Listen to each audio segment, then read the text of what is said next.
G'day guys. Well, I haven't done a fly tying video for a while, but this is one that I've been meaning to do for some time. This is a pattern that I have fished quite extensively around Sydney Harbour and the Hawkesbury for our local bream, and it's proven to be very, very effective. I spent quite a lot of time experimenting with different patterns, trying to find out what was going to work best for these fish. And this is the one that I settled on. I call it the Bream shrimp. There it is. It's fairly small. It's tied on a size 6 hook, and you'll see that it's also got a size 12 stinger hook right in the point there. There are a few things about this pattern that are quite specific to bream fishing. Obviously the stinger hook is the first one. The reason for that is bream are particularly prone to just tail nipping the end of the fly. So I found that without the stinger hooks, I was getting a lot of short strikes, a lot of hits that just wouldn't result in a hookup. Adding the stinger hook definitely made a big difference to the amount of fish that I hooked. And it's not just small ones either, although you will catch more small ones with the stinger hook. But I've also caught my largest bream that I've actually caught on fly on the stinger hook, and that was a bream over 40 centimeters. So it's definitely worth having those in there. Another thing about this fly is I've tried to make it out of general sort of components rather than very specific components. There are some great components that you can buy, like legs and eyes and things like that, that are pre-made. But the style of fishing that that you do in order to catch bream means that you invariably go through quite a few flies. It wouldn't be uncommon for me to go out and go through half a dozen or more flies in a day, because you're casting into really, really difficult structure, and if you get snagged or you hook fish and they take you into structure, you're going to lose flies. So I wanted to try to find something that was a little bit more economical to tie. It takes a little bit longer, but I think the result is pretty good. So there's a couple of other features of this fly that I'd like to point out. First of all, you'll notice that the legs sit quite flat along the bottom. The reason for that is that when the fly lands on the bottom, you want it to sit up. You don't want it to fall over onto its side, because that just doesn't look natural to a fish. You want it to sit up. Usually the fish will be following it from behind and they'll see it from that sort of angle. Okay, another feature of this fly is the little orange hot spot. Bream seem to really like a little bit of orange on a fly. I think it probably suggests a spawning shrimp or something to them. I don't know, but for whatever reason it seems to work. This fly is probably a hybrid between a very generalist sort of suggestive pattern and a sort of more close imitative pattern, I suppose. Bream are a very, very cautious, careful species, and they will come and inspect your fly quite closely. So there are a lot of patterns out there, your general sort of Crazy Charlies and Clouser style patterns that are much more generalist sort of patterns, I suppose, that I think are probably not really imitative enough to make really good bream flies. Having said that, most of the features on this fly are really functional in terms of the way that the fly works in the water, the way that it sits on the bottom and the way that it fishes. So I think it's a reasonably good compromise between those two approaches, which is what you need for bream. All right, let's get tying. Okay, so the first step is going to be to create the eyes. Now, I tend to do these in batches. What I've got here is some very stiff, thick monofilament. So this is 100-pound Black Magic. It doesn't have to be exactly the same thing, but the thing that I like about this is that it's very stiff. So it'll tend to sort of stay in position and hold in position well. Now, I'll usually do a batch of sort of 10 or 20 of these, but I'm just going to do the one for today. So I'm going to cut a strip of that that's, say, maybe 5 centimeters long, just like that. Next thing, I'm going to grip it in my little pliers like this and get a lighter, and I'm just going to melt the ends a little bit so that it forms into a ball.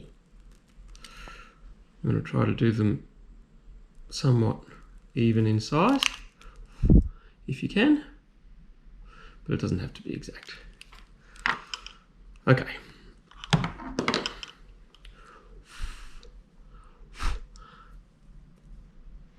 Once that has cooled down slightly and set, you can take it out of the pliers. Now, what you want to do is try to bend this so that the two eyes touch and meet, so you get even length eyes and you form a crimp in the middle. So I'll hold the two eyes together like that, form up that crimp, and then get my pliers and squeeze down on that so that that crimp goes in there and stays.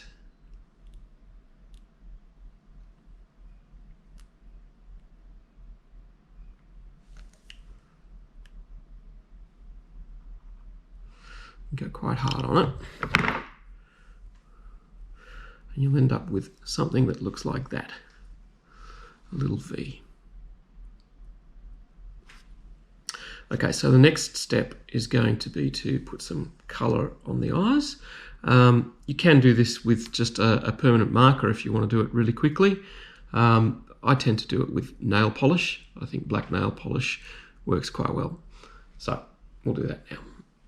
All right, so when you're doing this, you don't need to use an enormous amount of it. Try to just use the smallest amount possible. If you use too much, it can take forever to dry, and I don't think it's particularly strong. It tends to be a little bit weaker. So just use the minimum amount and cover both of the eyes like that. And then we're going to just set that down on a surface to dry for a little while. You can give it a bit of a blow if you like, and we'll set that aside and let it dry. Once they've had a little bit of time to dry, I'll usually do a batch of 10 or 20 of these. Once they've had some time to dry, I like to put them in the vise. You don't have to, you can just do this by hand if you want. I just find it makes it a little bit easier to rotate the fly. And then I'm going to get some clear UV resin and just put a little coat over the top. Again, you don't need a large amount, just need enough to form a little bit of the bulb of the eye and to protect the nail polish on there, or the permanent marker. I find that if you don't put UV resin over the top of them, the colour will tend to wear off pretty quickly. They don't last very long. So this will make your flies last a lot longer. Now, once you've rotated it around a bit, just to spread that evenly around, then you can hit it with the UV torch and set the resin.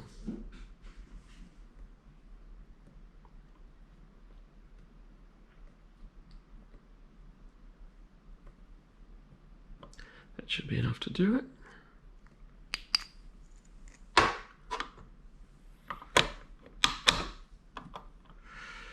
So what you end up with is something that looks like that, with a little V in the bottom. That's your eyes done. Okay, now the next step that I do, which is also another batch process if you like, is to create the stinger hook. So what I've got here is a little size 12 hook. This is a mustard. Again, it doesn't have to be exactly the same hook that I use, but what it does need to have is a downturned eye like this, because that's going to allow it to lie straight. Now, what I'm going to attach this to is some fairly stiff, very clear fluorocarbon.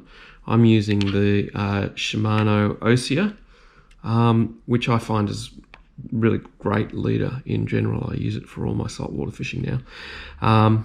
This is 16 pound, somewhere in that sort of 12 to 16 pound range I think is probably about right. I generally fish 8 pound leader for bream, so I want my stinger hook to be tied on material that's just slightly stronger than my leader so that I'm not breaking off stinger hooks. So what we're going to do is snell this leader onto the hook. I like to put it in the vise to do this. Thread the leader through the hook eye. Pull it down. Create a little bit of a loop back here, and then I'll pinch the loop to the hook with my fingers like this. Now I'm going to wrap around both the line and the hook shank. 1, 2, 3, 4. I'll probably do 5 on 16 pounds, so I'll do 5 turns on this. If I was on lighter, I might do 6 turns.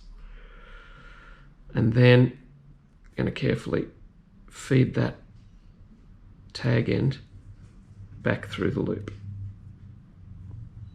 and pull that towards the back. Now if I pull the opposing ends against each other, it's going to form a nice tight knot, and I can pull that quite strongly against there. Trim off the end. The reason for using this particular knot is because it's going to get the hook to lie as straight as possible along the end of the line, like that. So what I do after that, this is again probably not 100% necessary, I just put a little bit of UV knot sense on there, or you could use a tiny bit of UV resin. You don't need a great deal, just a tiny amount, but it'll just help to keep the hook straight.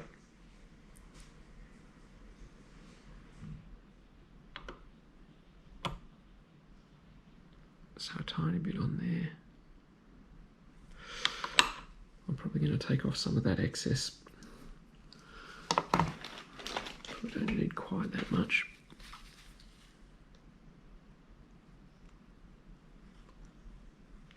Just take off the excess, clean it up a little bit.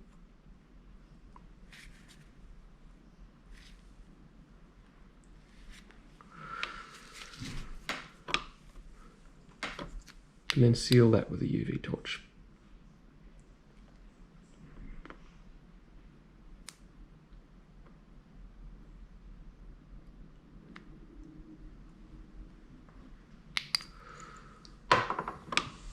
Okay, then I'm just going to cut off a little bit of line. You don't need much, probably 5 to 10 centimeters. And you'll end up with this. That's going to be our stinger hook that we tie into the shank. I'll do a batch of those as well when I'm doing the eyes, so I'll probably do 10 or 20 eyes, 10 or 20 stinger hooks, and then I'm ready to tie a bunch of flies. Okay, so the materials that I'm going to use for the main tie are a size 6 hook. This one's a mustard. Again, doesn't have to be the exact same hook. I'm going to use some tan coloured thread there. You don't have to go over the top, but reasonably strong thread. I'm going to use some bead chain eyes. These are 1/8, but I generally like medium bead chain. These are probably a little bit larger than I'd normally use. Then for the body, I've got 2 types of dubbing. This is Senyo laser dub in tan, which I really like. It's got a beautiful sort of translucence to it and just a tiny little bit of flash in there. And Senyo laser dub in rusty bronze, which is a sort of orangey kind of colour. That's going to be the hot spot. For the wing, I've got tan EP fibre and supreme hair shrimp. And for the legs, I've got silly legs in perfectly barred amber. Now, you don't have to exactly match these materials. If you've got something that's close or comparable, use what you've got. These are the ones that I like to use, and I find they work pretty well. Okay, so we're going to start with the thread base, starting at the eye of the hook.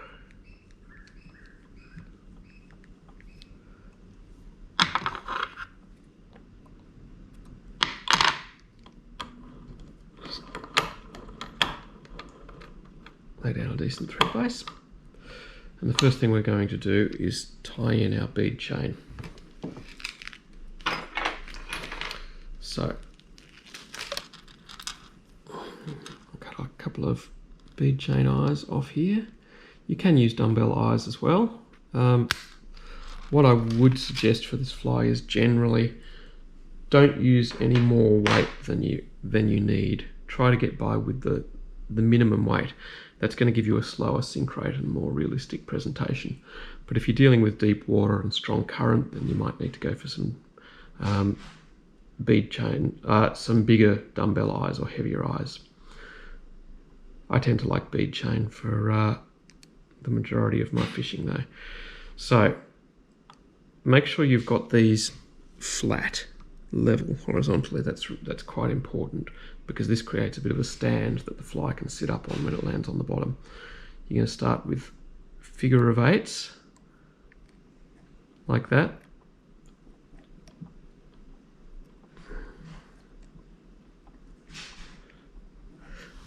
Just make sure that it's still straight.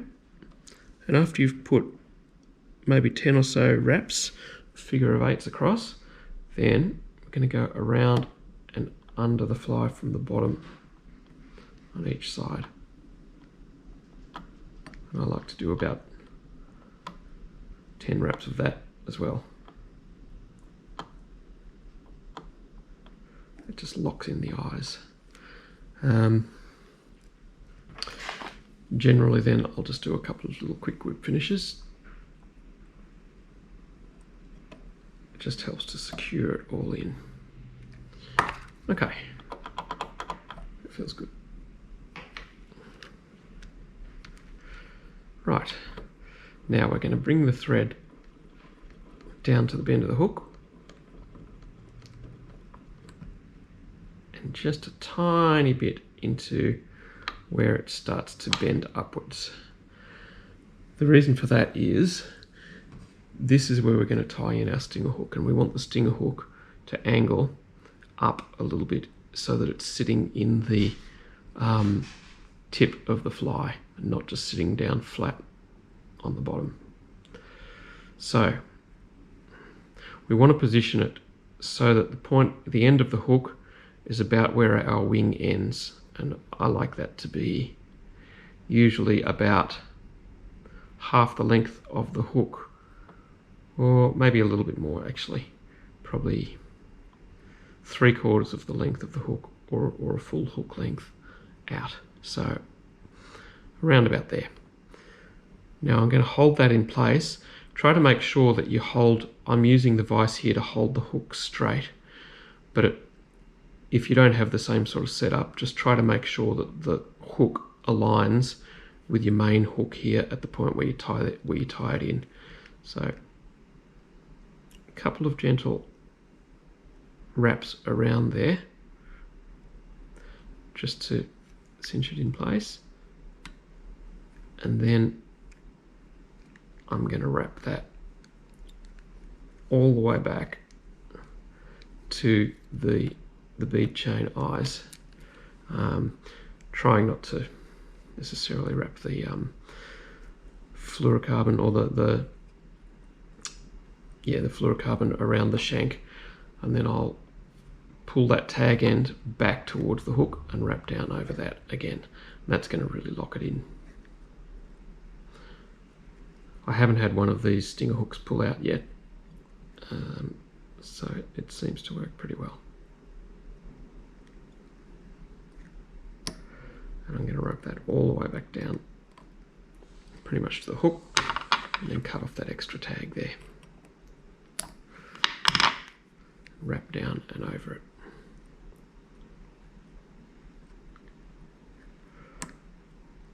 Like that. Okay. The next step, we're going to get some of the orange dubbing.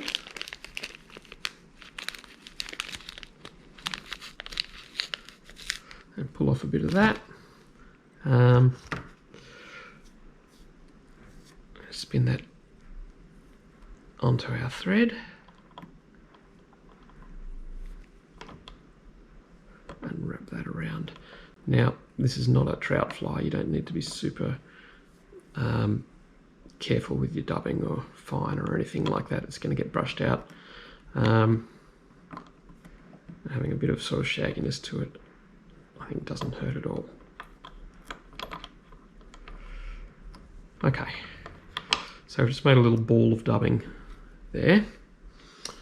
I'm going to get my dubbing brush and rough up the bit that's inside the hook there and along the sides. Just gives it a good look when it's in the water. It gives the fly a bit more movement if you've got a few straggly bits hanging out like that. Okay, the next step, we're going to take our eyes that we made before. Now, you bring these in from underneath the hook and put them just behind that ball of dubbing there like that.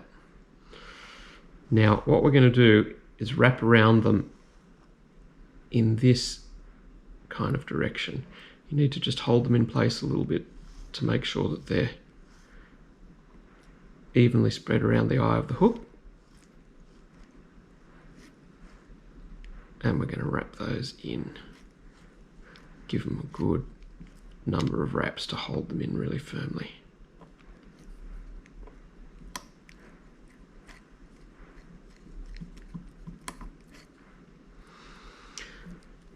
Now what I like to do is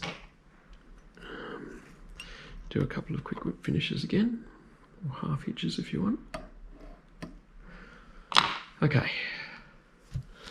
so at this point I like to give it a coat of super glue, or I use stuff called Zapper Gap, which is pretty good stuff as well. But super glue will essentially do the same thing.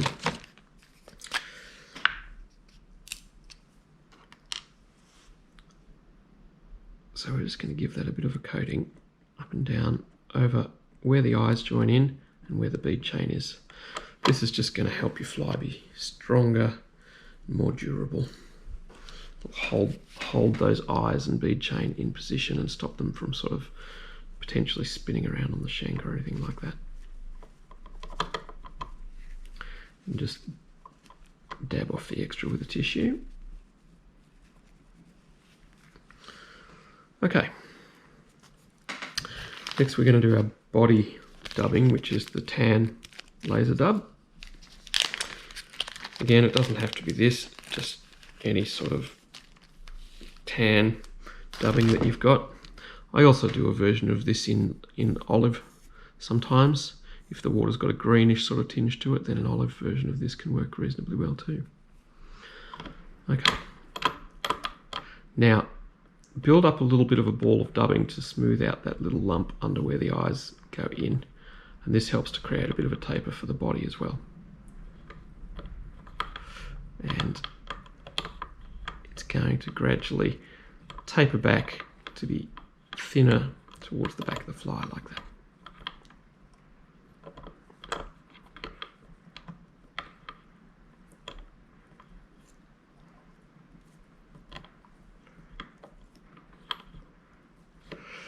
Okay.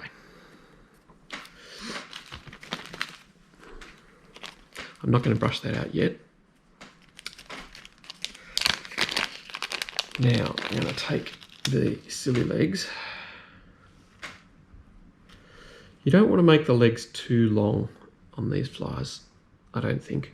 The more stuff that you've got hanging out the end of the fly, the more that you give a brim to nip on and potentially miss the hook. So I'm just going to take a single strand of leg,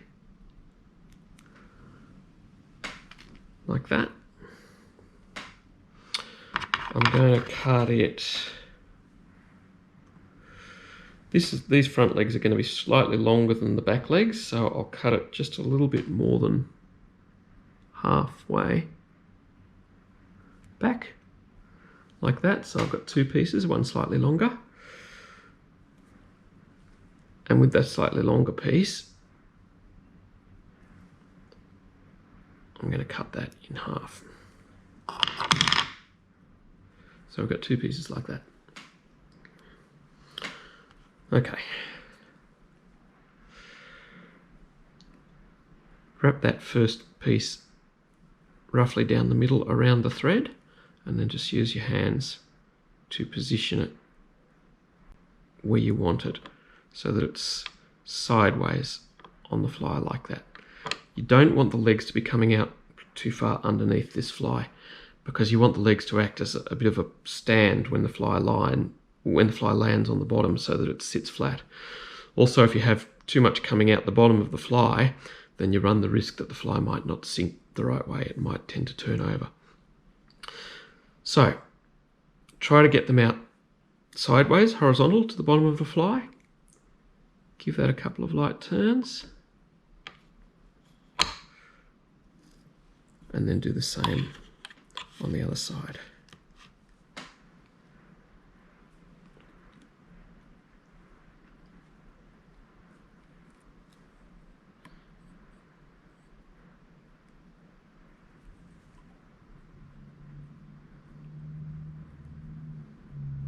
Try to get them to sit horizontally.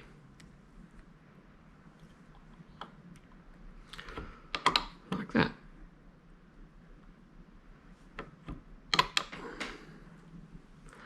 Okay. Now I'll tend to drag the two that are facing backwards. I'll pull them forwards a little bit and do a couple of light wraps over the top of that, and check the position and make sure that they're still sitting sort of flat horizontally, not facing down, not facing up too much. You can just tend to pull them around a little bit to get them into the position that you want.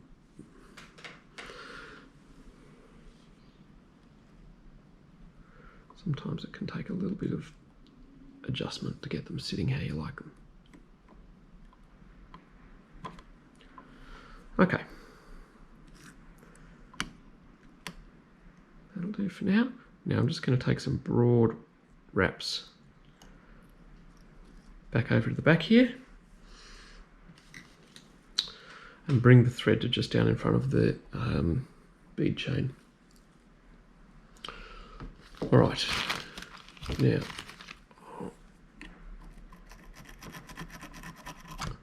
rough up the top of that dubbing a little bit and down the sides. Just try to pull some of those fibres out. It's going to make the fly look nicer in the water.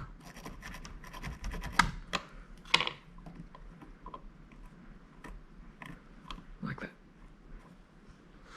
Okay. Now, our remaining half of the leg that we cut before, I'm going to cut that in half as well.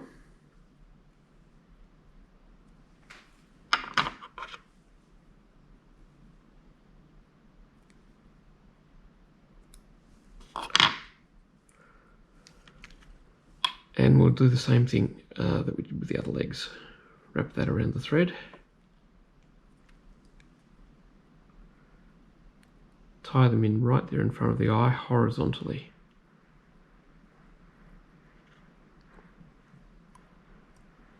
So that it's sitting straight out from the edge of the fly like that.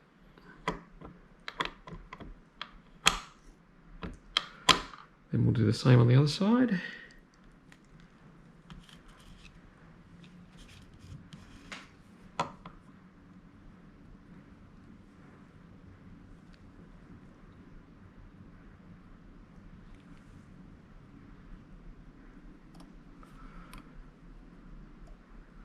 About like that.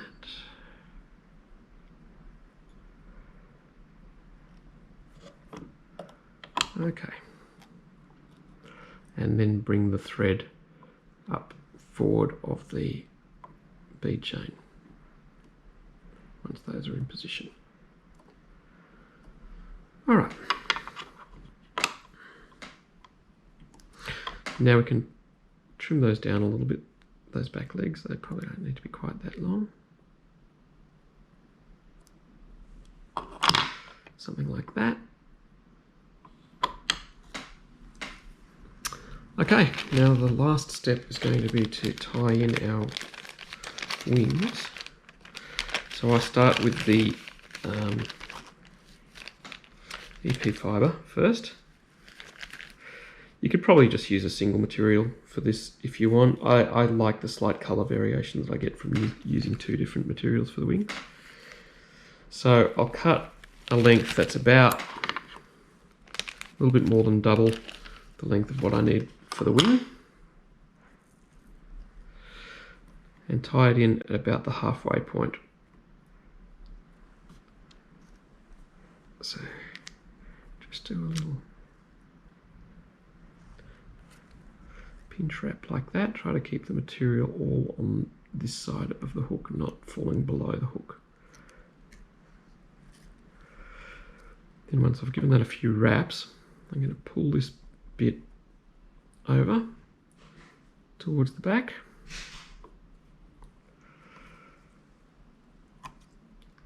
And wrap over the top of that. Like that. Now that's a bit long at the moment, but we're going to trim it all once the other wing goes in as well. So now I'll just get a few strands of the Supreme hair.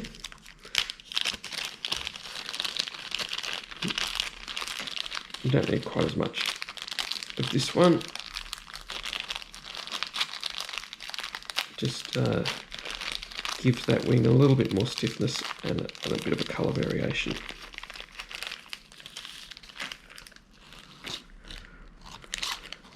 So I'll just pick a few strands of that. And again, a little bit more than twice the length that I need for the wing.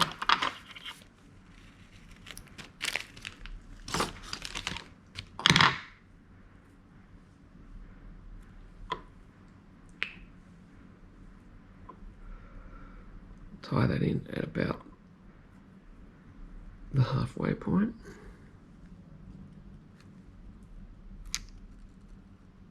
Just get it all sitting on top of the hook there. Wrap down towards the eye. Turn it over, pull it back, and wrap back over it.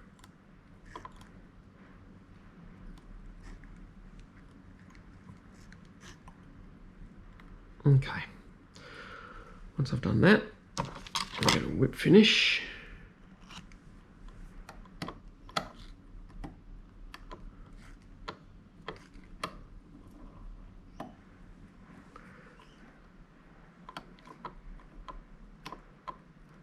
Give it a couple of whip finishes.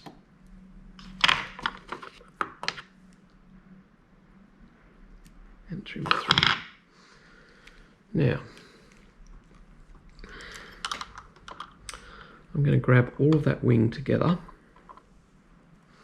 try to stretch it all out until roughly the same length, and I'm going to look at where the end of my stinger hook is. That's where I want the point of the fly to be. So I'm going to angle, I don't want it to be cut off square, we're going to angle the scissors back from the bottom up and trim that towards the tip like that. Then I might just do a little bit of tidying up and create a little bit of a taper back on the top as well.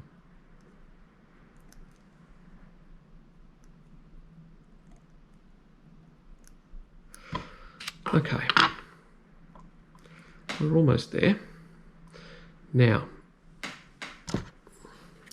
this is a gold coloured Sharpie.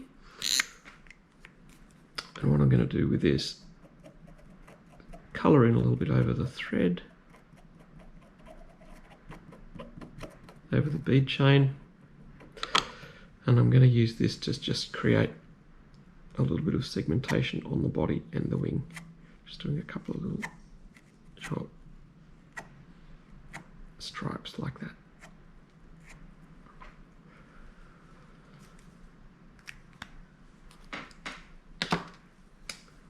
Okay, now the very final step. I've just got a little bit of something hanging off there that I'll clean up before I do this. The very final step is to just seal in the head and the bead chain eyes with a little bit of UV resin. You don't need a huge amount, just a little bit to toughen it up and hold it together. Bream can be pretty tough on flies, and flathead as well, which you tend to catch fairly often as bycatch.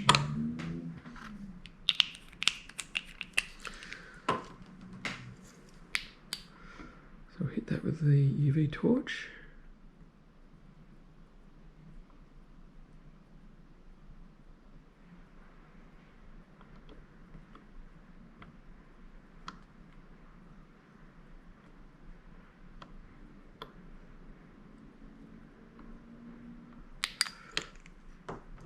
Okay. Now, when I pull that out, I'll just pull that wing down slightly over the hook to expose the hook point and get that stinger hook up into the tip of that fly.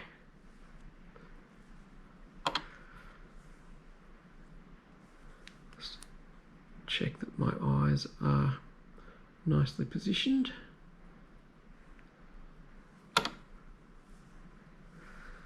And there it is, the bream shrimp. So that works really, really well on bream. I tend to fish this on a very long leader, usually 12 to 14 feet of leader, ending in 6 or 8 pound fluorocarbon. You need to fish it quite slow with long pauses. So a couple of small strips and then long pauses. The bream will usually take on a long pause. Now, one of the things that I will mention about this fly, which may be somewhat controversial, bream fishermen, professional bream fishermen in the tournaments and so on, a few years ago discovered that bream are very, very sensitive to scent and smell. So if you smell this fly, the glues and the various materials that you use have quite a strong scent to them. I like to use a little bit of scent on my fly just to try to mask that smell a bit, and I think it results in a greatly improved catch rate. If that doesn't agree with your ethics about fly fishing, well, that's fine. You don't have to do it, but it will certainly increase your catch rate, and I think that it really has a big effect on bream. I don't bother doing it with any other species that I fish for, but with bream, I really believe it makes a big difference. So take that as you will. Anyway, good luck with it. I hope you go out and catch a lot of bream with that. It's certainly caught a lot of bream for me. Thanks for watching, and hope to see you again.